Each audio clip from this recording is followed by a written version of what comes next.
All right, on the line, the one and only Mr. Peter Franklin, Gabby Cabby in New York City. Peter, good morning. Good morning, good morning. Live from the streets of New York, where I'm going to put on my long john underwear for a change. Is it cold there? Because I got to tell you, it's quite chilly here. We might even see a little bit of snow tomorrow. Well, we expect that. You're upstate in the wilderness. Yes. I'm supposed to be in the nice, warm southern city. No, it's nippy this morning. Listen, I do believe November is looking warmer, and next week we'll be back up into the 50s, 60s, and probably maybe a couple of 70s for you guys, a couple of days. Well, in the maybe 70s. you and I get together, we'll go to the beach. Celebrity sighting Mike Tyson on the subway. How'd you know it was him? I'm sorry, what, are you kidding? With a face like that, how could you miss? But I didn't have to go on the subway to see him because he actually lives in my neighborhood. I live in Midtown. In the East 40s, and there's a pizza place that I go to occasionally, and from time to time I run into him there, and on occasion I've kind of mumbled under my breath, I could take you. I could take you. Yeah. Notice I said I mumbled that under my breath. Good I don't idea. say it very loud. Yeah. So I was a little surprised. I think he recognized me because we were opposite of each other on the subway. He's a big guy, though. He really is. I don't think I can take him. When you see on TV, he you think he's big, but he's big.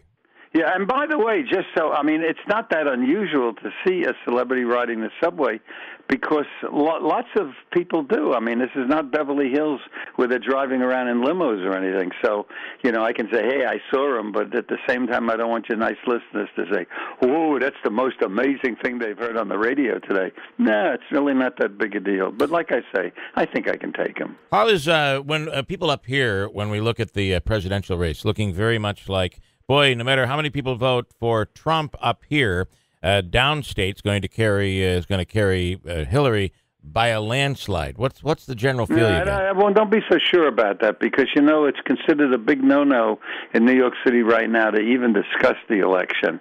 I mean, if you talk politics here, you're going to lose your uncle, your cousin, your brother, your father.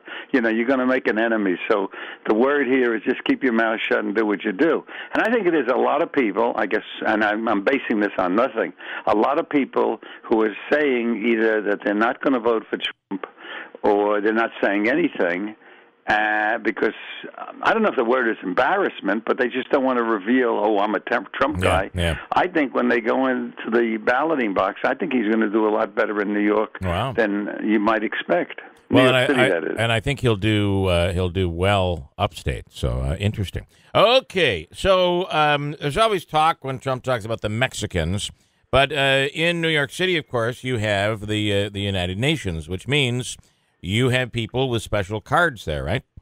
Well, it's a strange thing.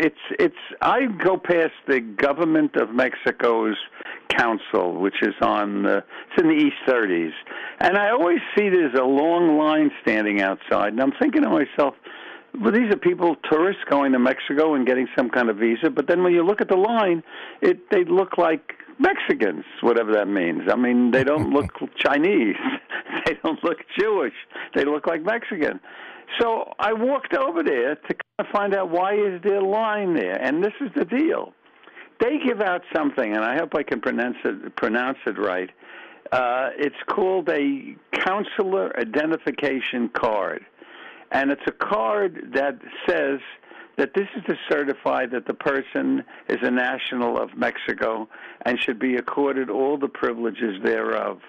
And I'm thinking to myself, well, what the hell does that mean? Yeah. Well, what's happening is that a lot of the people who aren't documented, or as we would say illegal, are walking around with this card, and they're showing it to people, and because it looks so official and it comes from the Mexican government, they somehow think that it's like a registration of the person. So it would appear that the Mexican government is being very proactive in helping its people come to the United States and work.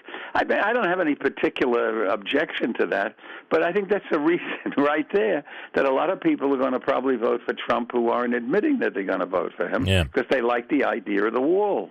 Wednesday morning, the city's transportation department tweeted a series of sunlit photos showing smiling women riding down 6th Avenue on a bike.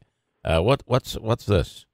Well, they did a survey, and first of all, I think anybody who rides a bike on the streets of New York, I call them an organ donor. I mean, you're out of your mind. I know. To ride a bike on the streets of New York. There's only a couple of places you can do it safely. That's Central Park, and then there's a bike path that kind of goes around Manhattan. But anyway, for whatever reason, I guess the politicians wanted to spend some money. They find out that far more men do bicycles on the streets than women. They say only 23% of the cyclists are women, whereas more than half the population actually is women. So they're saying that they're safety conscious or something. No, I don't think it's it. I think they're smarter. I think the men who ride the bikes on the streets of New York are just plain stupid.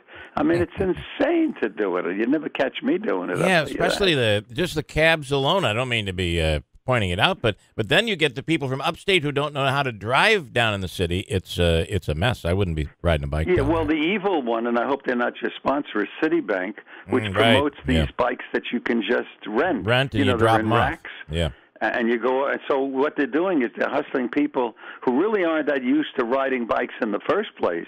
You know, it's not like they've done it for years in their house or something. Now, all of a sudden, you come to New York and you think, oh, I'm a tourist, I'm having a great day. I think I'm going to take a bike and ride over to Times Square. What, are you out of your mind? I think we've had something like 130 killed already this year. Terrible. Speaking of terrible, how about your joke du jour from Peter Franklin, Gabby Cabby? My joke du jour. You've caught me a little unaware. Oh, I did. Well, the big sheet says joke du jour, so well, listen. But that's all right. I can certainly come up with one. Would you like an Italian one or a Jewish one? Who shall we offend? Let's go with the Italians. Pretty big all up right, here. So the Italian guy drags himself home. He says, Mama, I've been shot. She says, have something to eat. We'll talk later. All right, best tour in New York City. It's Gabby.com. Peter Franklin, Gabby Cabby. Enjoy your week. We'll talk to you next week. Thank you. Bye-bye.